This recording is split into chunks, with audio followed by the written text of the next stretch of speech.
আবার একজন দিদাকে ফিরে পেলাম আমরা। এটা 73 বুড়ি। দিদা একবার হাসো, হাসিটা দেখো। কোথায় যাবে? এই কতগুলো ছেলে তোমার? কটা ছেলে? 4 জন। দিলীপ মরে গেছে, দীপেন গৌতম আছে, সেখানে একজন আছে মহোদয়। শ্বশুরবাড়ির মালজাল ঘিরেছে তাই তো?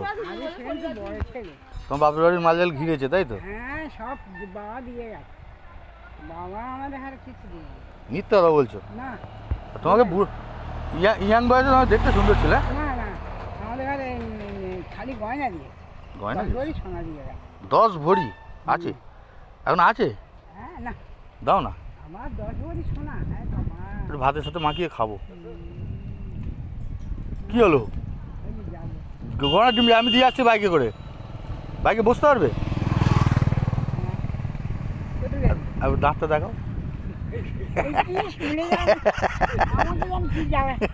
আর দাঁতটা দেখো, ই করো না, চলে যাও, ভ্যান করে চলে যাও, 10 টাকা দিচ্ছি। একবার দাঁতটা দেখো। 50 টাকা দিতে হবে। সে দেবো, একবার দাঁতটা দেখো। দে না, দিবি দে। 10 টাকা দেবো কিন্তু। দে না, যা দিবি দে। দাঁতটা দেখো। সে মাঝখানে একটা দাঁত ছিল, সেটা কই? কই দেখি, ই করো একবার, ই করো।